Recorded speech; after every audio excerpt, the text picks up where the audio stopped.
going on YouTube, and what up to the Dragon Squad? I am Ember, the Blaze, and I'm Glacier, the Iceborn, and we are Reaction Dragons, coming to you from the Dragon's Lair. And a quick reminder, guys, if you like the vibe, like and subscribe. Doesn't cost a dime and helps us go full time. Do it! Do it! Do it! Do it! Thanks so much for the support, guys, and today is going to be our first movie review of the channel. And for this movie review, we're going to be doing Shang-Chi and the Legend of the Ten Ring. But yeah, probably what we'll do is first minute or so, we'll just do some real non-spoilery, just overall thoughts of the movie, and then after that, we're going to get into some real spoiler-heavy shit. So, other than that, Glacier, what was your initial reaction after watching Shang-Chi? Well, first, I think this is like one of the first times we've been back in a while in the movie theaters, seeing it in IMAX. So if you haven't even gone to the movies yet to see it, make a plan to get out there and go see it. You definitely got to see this movie in IMAX. It's worth the money. You know, I get how it is. You know, people are, kind of still nervous, but it's fine. We went, we're live, so it's fine, and the movie deserves the biggest screen possible. Yeah, and the cool thing about the movie theaters, at least the one that we went to, they were really good about, like, the movie theater wasn't packed. Like, even though it was opening weekend, they had it set up to where it didn't feel packed. Like, I think it was like limited amount of seating, they gave us the right space. But yeah, right from the get-go, the movie sucks you in. Like, the story is very engaging, like with any of the Marvel movies that you look at. Like, for me, coming from like watching, like, I was big on Spider-Man, so Ember was actually more into Marvel than I was when we first met. The thing is with MCU, I have no doubts anything. I mean, they can pretty much take a piece of shit and turn it into a diamond. Yeah, at this point, yeah. Like, I think that happened with Guardians of the Galaxy, because I was like, dude, I don't want to. I was complaining. I was like, I don't want to go watch this. Like, I don't know who they are. I never read the comics, like, so I don't. It ended up being my favorite movie, actually, out of this. So we talk about single characters that got introduced. Guardians of the Galaxy is probably my favorite movie. Yeah, but yeah, I mean, I would say this movie definitely, I mean, I had expectations going in, because obviously when you watch an MC movie, you know it's going to be an experience. I think they have a track, I don't know how many movies in a row now they had that certified fresh. But yeah, I mean, this one definitely earns its certified fresh rating. Yeah. And yeah, I mean, I would say everything from, I guess starting out, the action. Hands down, some of the best action I've seen in the MCU, or for any action movie for that matter. Especially like MCU doing like the hand-to-hand combat martial arts, the choreography was like really on point. Like, especially when me and Ember not just got done, but a few weeks ago we got done watching Hitman, and the choreography was pretty close, like on point with that kind of type. Yeah, and it was a mixture of the choreography with also how it's shot. Like the director, I believe his name is Destin Daniel Cretton. He killed this shit as far as from a directing standpoint, because everything from like the way it's shot to the soundtrack they added, it just all this just enhanced the martial arts. And not all of it was just like, gun bust, like just bang bang. I mean, there were some fight scenes that we'll get into in the spoiler review that were more like, it was more like art. Like it was like beautiful to behold. It was almost like a dance, if you will. Yeah. But then like the actual fighting scenes when we got real down and dirty to it was very visceral. And then everybody played their part. Everybody from, I believe, Simu Liu is the one that played Shang-Chi. He had a lot on his plate, because he's pretty much, he hasn't any other lead ups there. It's like with Black Panther, he had Civil War to kind of set you guys up for the Black Panther movie. With Shang-Chi, this is literally his first impression on the masses. So the way he was able to carry the movie, and not just him, but also his father, the Mandarin, I feel, in my opinion, they both killed the roles. Yeah, so did his best friend. Yeah, Katie, I believe she's played by Awkwafina. Yeah, she killed her role because it was believable. Like, the relationship was very believable, that they've been friends for that long. Yep. And everybody from Shang-Chi's sister to his aunt, which was essentially his mother's sister. I mean, all of them, like, the way they came on the screen, they just had like a demanding presence, both from like their acting and also their martial arts. Yeah, I felt like every scene was like engaging, and like it kept you locked in, whether it be the story or the action. That's how good it was. Like, even if there was no action going on, the story drew you in. Exactly. Like, where you wanted, like, damn, I didn't know that. Okay, and then you get like different like flashbacks. For sure. So I mean, all in all, obviously, as you can tell, we're definitely giving this shit a Dragon certified. But now we're gonna kind of get into the nitty gritty of the details of it. So at this point, if you have not had the chance to get to the theater and see it, you've been warned. We're gonna start the spoiler review in 3, 2, 1. Yeah, obviously it's Dragon certified because all the shit that went down in Ta Lo. Because holy shit, like, first, I would say, first and foremost, the whole land of Ta Lo, it was very majestic. Like, they brought in a lot of these like ancient Chinese mythical creatures. Like, for example, like, I'm sure if you go to a really nice Chinese restaurant and they have like those lions, that have the statue lions that are always like perched outside of the restaurant, or any, like, I don't know if anybody's ever been in China, like those Chinese lions are a very huge part of the culture, and the way they brought those to life was amazing to behold. And obviously the dragon, I mean, we can talk about all day about how crazy the dragon, just the lore of it was. It wasn't just the fact that the Great Protector, obviously probably one of the best realized dragons I've ever seen on screen. Yeah, I was like, right when I saw I didn't have to see the dragon. It was Dragon certified way before we even got to that was just like the The cherry on top. And the beginning is insane too. Like that's when we get introduced to basically the. I mean, it started out with introducing Wenwu, who's essentially. I guess on screen he's the Mandarin, but I like how they kind of like went into the history where he's pretty much like, I kind of just leased out my name to other terrorist organizations. I'm guessing he was just getting paid for them to use his name, and then they're the ones like, I'm guessing Aldrich Killian. Aldrich Killian, I feel like, is the one that actually came up with the Mandarin name, but it's funny because he was kind of making fun. He's like, yeah, it's funny that the Americans are so scared of an orange. So I mean, it was cool that like he's obviously the legend that they were based off of, but they brought in Trevor Slattery, who's Ben Kingsley's character. Was obviously, I don't know, it was kind of divisive in Iron Man 3. Everybody thought he was the Mandarin, and then he came out he was just an actor. But I'm glad that they included that into this movie because one, it gives connective tissue to the MCU because it takes it all the way back to obviously Iron Man 1. They used the Ten Rings organization name when they kidnapped Tony Stark, but then obviously in Iron Man 3, when you actually bring out the Mandarin and the lore of that as well. So I like how they kind of explain that. Look, it wasn't the real Mandarin. He was just leasing out his name. They're the ones that actually came up with the name Mandarin, but it was just based on the actual legend, which is Wenwu. Yeah, the beginning was cool to me too because it gave me kind of like the movie Troy vibes when he was walking out and when they had both armies facing each other and he was walking out. I thought the opposite side was going to send their best warrior, and he's like, no, I'll just take the whole army myself. He was ruthless. Like the way he was like it was almost to the point where you can see in his face, he's almost just like bored with it. He's like, I don't know how thousands of years, thousands of years just just conquering. They live that long with the rings. I didn't know they gave you that power too. Yeah, pretty much eternal life, and the way that he's literally just like conquering empire after empire is like it's nothing. And then he got so bored, like you said, he ended up wanting to go venture off in that mystical island. Yeah, he went to Ta Lo, and that's how he met love of his life, Ying Li, who I love the way like she reminded me of like almost like an airbender. Yeah, Avatar. Yeah, because she was like the protector of that forest, and the way that she was like just doing her moves, and it was almost like a mating ritual because he was trying to seek out that majestic land, and she was the guardian of that, and she pretty much showed that she's just as powerful as even he is with the Ten Rings. But the way they were kind of like I don't know, it was almost like a light spark because you can tell there was like flirtatious vibes, but it was like a dance the way they were moving together. It was like that's what I mean when I say like some of the choreography is more like art, is like just poetry, motion versus just like visual hand-to-hand combat. Yeah, and they were throwing shots like not really like kill shots. Yeah, it got to a point where they're kind of like you said, like once they got that vibe, you're like, okay, let's just see who's best each other. Yeah, they're just trying to outdo each other just from like a competitive standpoint. But then and it's crazy because Wenwu's character, he was at the point where he was ready to give up the Ten Rings to like have a normal life and be with her, and then they end up having Shang-Chi as a child. Both of them, because she gave up the island. Yeah, she gave up the powers for sure to be with Wenwu. And then they ended up having Shang-Chi, and they were raising him. There was like a happy family. He put the Ten Rings in that way he can age with her. Exactly. And then it turns out that he had like his demons kind of followed him because I believe it was 1,000 years, bro. 1,000 years of just 1,000 years of like conquering people. Eventually, someone's gonna be pissed off and want revenge. And I think it was the Iron Gang that rolled up on Ying Li, and it sucks because Shang-Chi literally had to watch his own mother get murdered. Yeah, it's kind of like they kind of go back to the Avatar reference where when he found her body, like she still took out everybody, but it cost her life too. Exactly, and it was to the point where it was like he felt this guilt, and I feel like Wenwu kind of added to that because he was like, you watched her die and you didn't do anything about it. Because I mean, think about it, he was I think he was like 7 years old, but he still had training up until that point. But obviously he's a kid, so you're not really gonna expect him to take on an entire gang of people. But there was definitely that guilt there that he probably put upon himself, that he couldn't save his mom, and then Wenwu kind of added to that. Yeah. But and then we kind of get like when you said when he gets to that point where he gets fast forward, we get to the point where he's growing up and we got to see he's a valet driver, and that's how we get introduced to his friend. Yeah, because he ends up like escaping the whole life of like the Ten Rings. His dad's pretty much.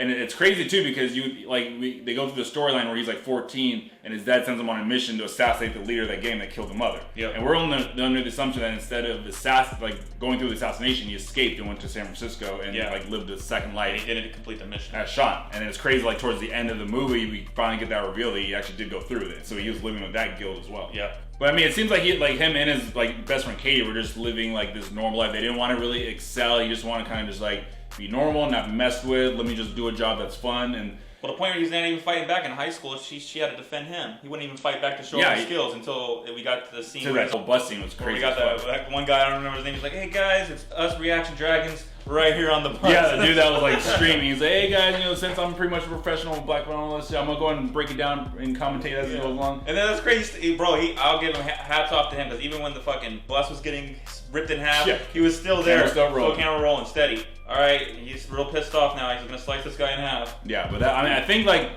the action really kicked in high gear when we got to that bus scene. That definitely channeled like the Jackie Chan type stunts where he's like using the bus as he's using the environment as a weapon. Yeah. The way, like, I think his name was Razor Fist, the guy that played Drago's son. Yeah, Drago's son, yeah. But yeah, like the way he was kind of going in and out, like the poles of the bus, and then the bus literally got sliced in half, and he jumped from one bus to like one half to the other. Yeah. And then it made sense that Katie was a driver because obviously she has experience with ballet, and we see she's like whipping around that BMW earlier on, and so it makes sense that she's the one that's pretty much driving the bus. And I knew Ember, like that scene touched his soul because he used to do ballet, so I know he used to drive clean ass cars too. Oh yeah, I mean that pretty much definitely a throwback to the good old days of driving around other people's Lamborghinis and shit. Yeah, That's like, all the hot so the stuff. pros and cons. You get the ones where you get the shitty cars with the roaches in it, and then you have the cars that are Lamborghinis. It is what it seems like. Wherever they're working at, they probably don't have to deal with roaches that much. Probably not. But speaking of Jackie Chan, I like that you said that because for me, I didn't really get that vibe until it was when they went to go get their sister. Right? Yeah, and the crazy thing, like, because I guess, like, between Shang-Chi and his sister, sister's name was Jia Ling, I think, they both had those pendants. Yeah. And the dad, I guess, like, sent a fake invitation to Shang-Chi to go find his sister because he knew that they were coming after the two pendants. Yeah. And you find out the two pendants unlocks that water map that gets the tile up. Yeah. And that scene was crazy because that's where we see. We see Wong taking on Abomination. And it was cool too because in the trailer they kind of make it seem like they're just in that tournament, but it seems like they're almost working together. It's just like a light spar, and they're pretty much like working, and they both get paid. Yeah. I thought it was funny because when they're going up the elevator, he's like, "All right, just sign this in order to come in here because you have to sign it." And then later on, he's like, "Oh, you're fighting. You signed a fucking contract." Some contract fighting. And then I was kind of trying to find Easter eggs when they were walking past a quarter of the other fights that are going on. I'm pretty sure I saw somebody that had that same the extremist power from Iron Man 3, where like you cut someone's arm off and it's like almost like magma, and like it helps like they can regenerate any of their limbs, and they like pretty much get really hot, like highest temperature. So I'm pretty sure I saw someone in there with that same power. Let us know down below if you caught that as well. But yeah, it was crazy that he ended up having to fight his sister, and not only that, his sister was the one that owns the Fight Club. Yeah, but his sister had some animosity because he's like, "Yeah, I'll be back." Yeah, he or some shit. Like, he told his sister he'd be back in a few days, and he doesn't come back ever. Ever. He's like, "Sorry." That's probably why he didn't respond to the invitation until he lost his necklace. Like, fuck, now I have to go. Exactly. So, but I like how that worked out because I feel like she almost gets more props because she wasn't trained the way the other guys because they didn't let girls train. Yeah, she did it on her own. Yeah, she's pretty much just like watching him from a distance and training herself, which is crazy as fuck. She had that weapon that I can't even think of the character's name, but in Kill Bill, that shit where you like. Yeah, it's like a rope with a spear attached to it. Yeah, but that's where I was going back with the Jackie Chan because after they fight their sister, the dad ends up showing up because they find out the invitation, like you said, it's fake, and then they have to go outside where it's like also Rush Hour too, because Rush Hour was when Chris Tucker was climbing that same bamboo. He has like those scaffolds on the outside of the building. That guy falls. Oh hell no. Yeah, and Katie had to do that same thing. She was pretty much hanging off the bamboo, and I was like literally just like leaning. He's like, go walk to the elevator. She's like, hell no. I would be the same way. I'm like, no, you know what? Fuck it. You know what? And it's aggravating a little bit because they go through all that shit, and then his dad ended up capturing him anyways, but not killing him, just capturing him. So I guess in hindsight, if you knew, you would just go, fuck that. I'll capture me. I ain't fucking walking up. Yeah, let me just skip all this like almost dying shit. Hanging from the bamboo. But I love the whole scene because the stunts look crazy as fuck. The CGI was very. I mean, it didn't like. That's what I love about this movie. The CGI doesn't take you out of the movie like because I mean, I would say that would probably be my only complaint of the Black Panther movie is at the very end where they're riding the rhinos. I'm like, that shows CGI as fuck. I don't believe it that for a second. Come on, man, it's Black Panther rhinos. Well, the Black Panther looked like literally sitting on pretty much a big green screen that's shaped like a rhino, and they just added in later. Which I mean, whatever. Again, a small nitpick, but. The CGI here was on point, and especially like that scene, the highlight for me is when he's fighting his old trainer. I believe it was the Death Eater, the one with the mask. Like that whole scene was crazy as fuck. Like they're fighting for that big like purple LCD screen, and the way they're doing like the aerial shots, and you can just see like Shang-Chi almost at his full scope because you think about it, he's going against his teacher, and that whole fight scene was just beauty to behold. Yeah, that whole scene made me like one of the most like nervous actually in my seat. Like especially before he even got to that fight when he's outside, like you said, using the environment to fight. Like, but you know, like one little wrong move, you're one done. mistake, you're done. You're dropping. But then and I love like the whole lore of like the father and son dynamic because we get flashbacks of the father like after they pretty much find out where the Iron Gang is, you see Wenwu take Shang-Chi to that restaurant and just like wreck shop right in front of the son. He's pretty much, and at that point, it was, Shang-Chi's being trained to like, these guys killed your mom. We have a mission now. We have a responsibility to go get revenge. And he walked in no dialogue. Just no dialogue. Yeah, no conversation, no shit talk, nothing. I'm just gonna break your table, fuck all you guys up equally, and that's it. And just leave one guy alive to ask him a question. Like, oh, where's your boss? I don't know. All right. Yeah. And hopefully, like, I'm sure we're gonna get a sequel. Hopefully, they delve more into the lore because I know there's a lot of lore as far as like the power of the 10 rings. I think each ring represents some kind of ability to manipulate an element or manipulate an aspect of reality. With this one, they kind of just like it just showed him work like using them all together. It was pretty much like if he already had a fully assembled Infinity Gauntlet. Yeah, but I like how you said the father and son dynamic too, because you can kind of see like especially when Ying Li. You can see that he was a good person, you know. She showed signs of him. He even said it in the movie. Like he showed signs of him that he didn't think he had, like compassion, love, caring. And it's like it makes you as an audience, for me at least, when I'm watching, I'm like, damn, I kind of like root for him a little bit because I wanted him to have that family, not just him, just the family in general. And that was really his whole MO throughout the movie because he kept hearing her voice. And he thought that she was being held captive behind those gates at the Ta Lo. So that was his whole reason. I need the map so I can go find my wife. Yeah, it's like maybe like I that part because you don't know the other. Yeah, you don't know the whole story. Yeah, so by then you're like, oh, maybe I can believe him. So this is gonna cause conflict, and maybe that will bring them together when they realize that the mom is alive. That'll be cool as fuck. But like I said, I like how Marvel did it with the villain because it's the same way with Black Panther. I'm tying back to that too with Killmonger. Like dad was killed. He was left as a kid.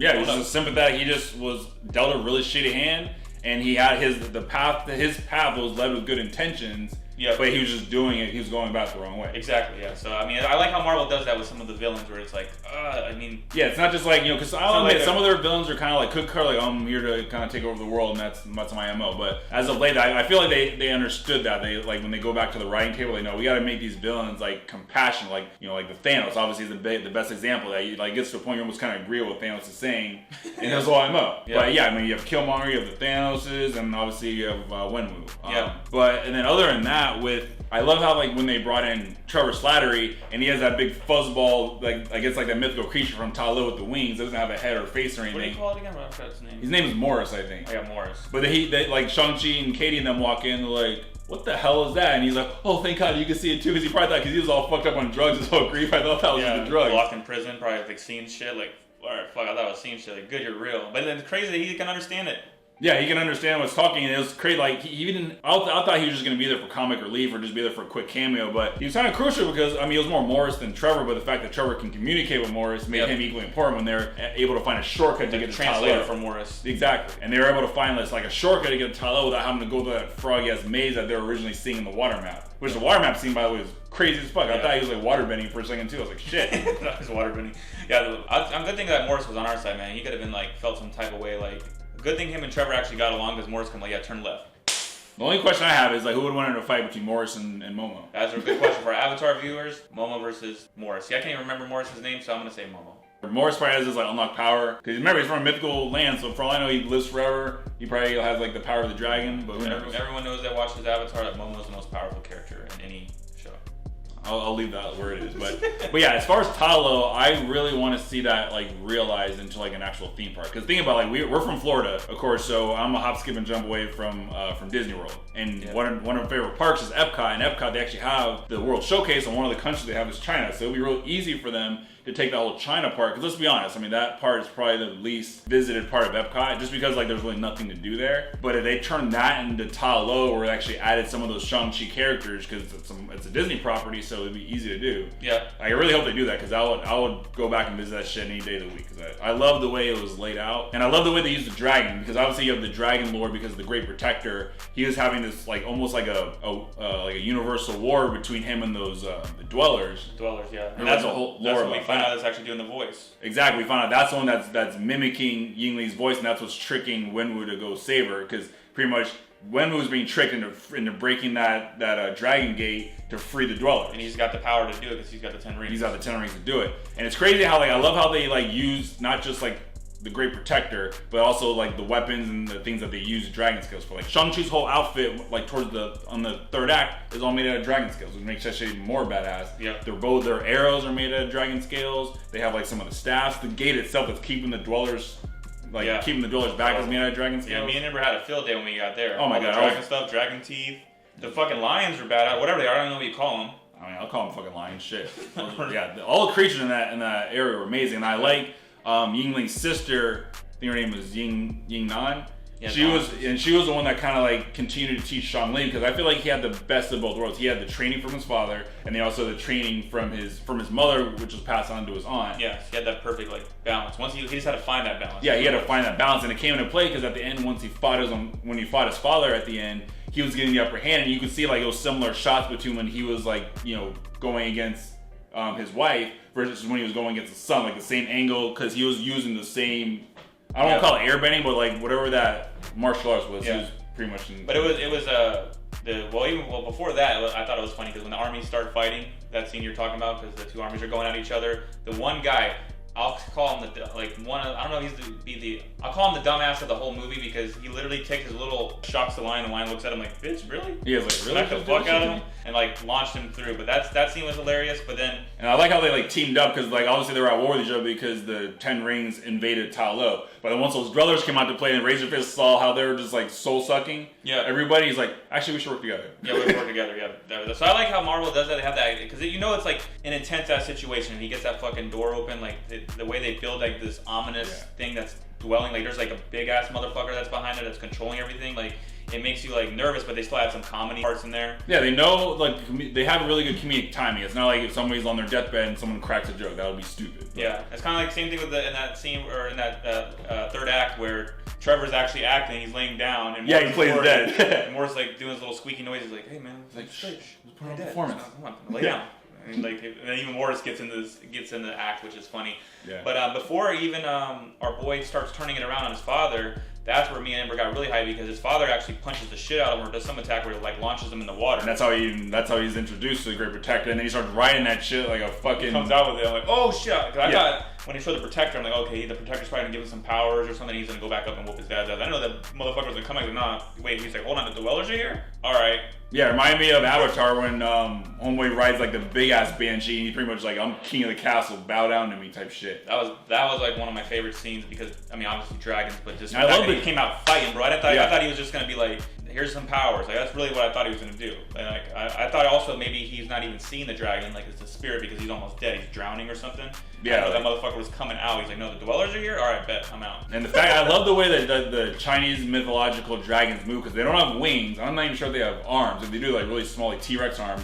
But like the way it slithers in air, it moves so fucking fast. And but even then, like when that Mega Dweller came out, I was like, holy shit! Every time I saw someone like getting attacked by the Dweller, the main thing I thought was he's about to get his soul sucked.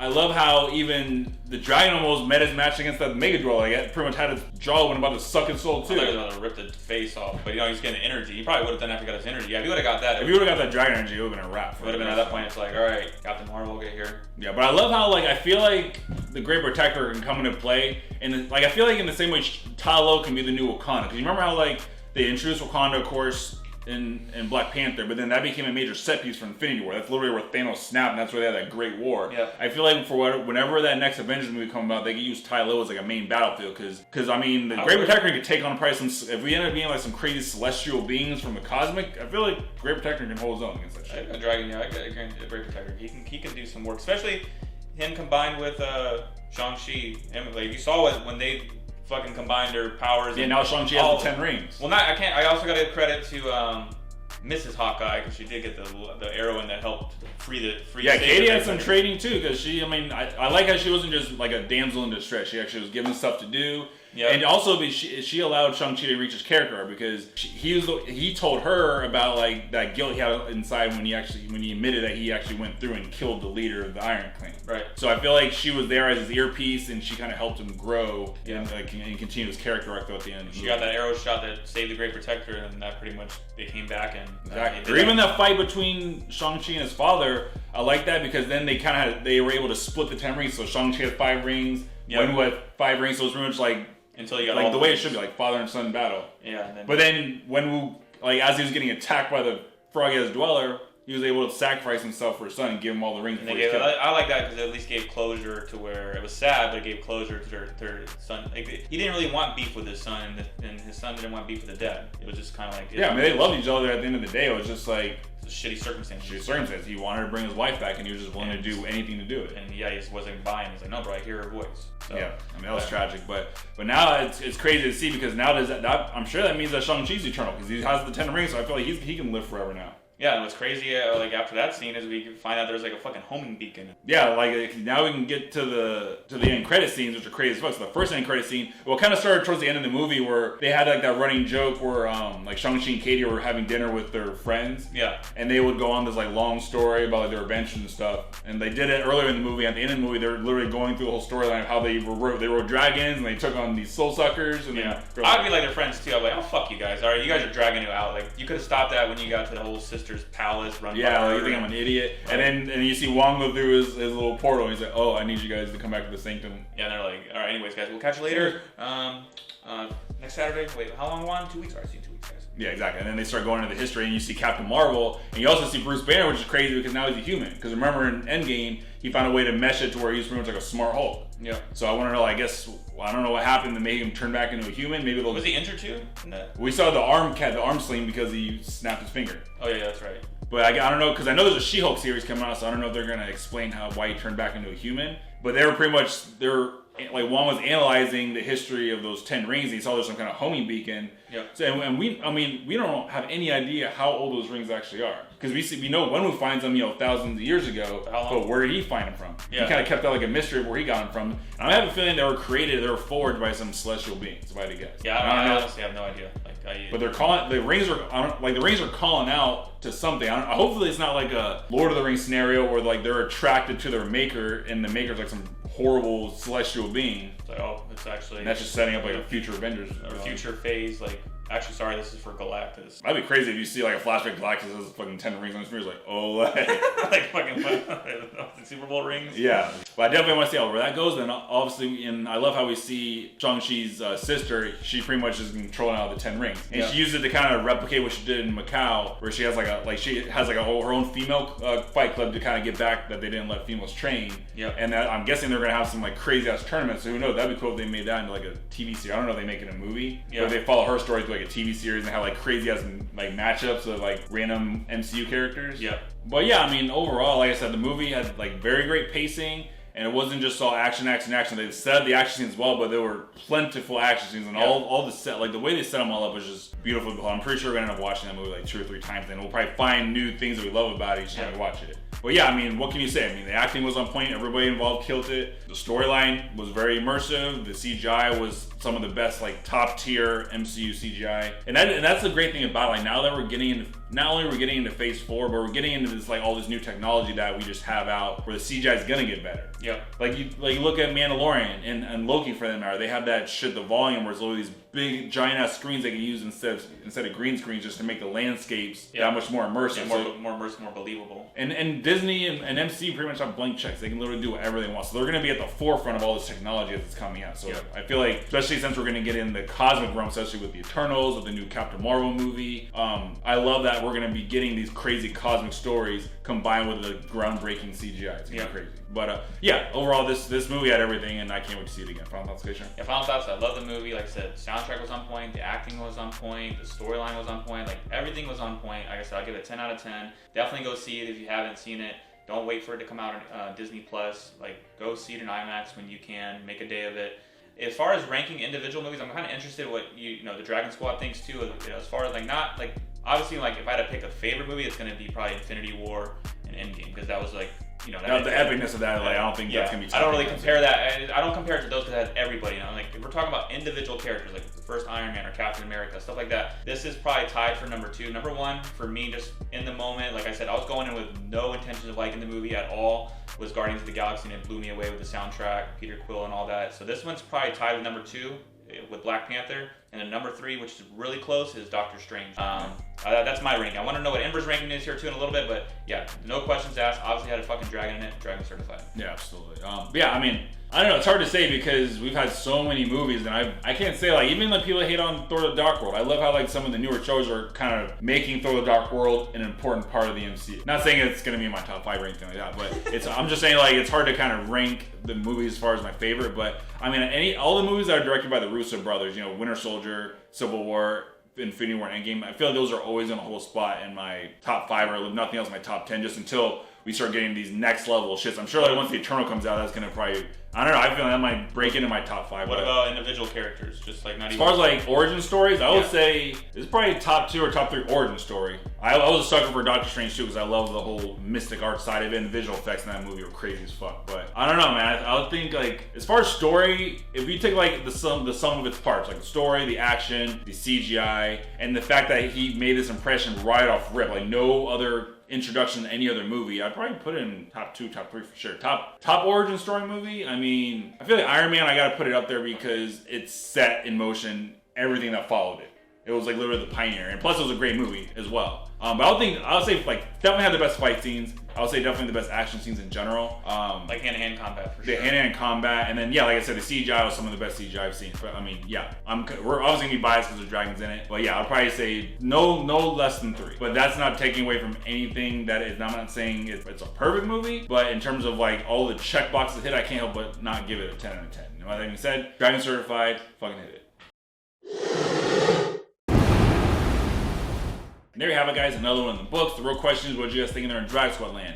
Any other Easter eggs that you guys picked up? What was the highlights in the movie for you? And where do you think the story of this is going to go, not only with just the Shang-Chi sequel, but also any of the other team-up movies that we're going to get in Phase 4 or Phase 5? Leave a comment down below, like, subscribe, join the Dragon Squad, and remember, it doesn't matter if you're up to 5 Squad or the Ice Squad. At the end of the day, when you're a dragon, you're a dragon. That's the end of the video, guys. Thanks so much for watching. We are Reaction Dragons. I am Ember, the Blaze, And I'm Glacier, the Iceborn. and until next time, we'll see you next time.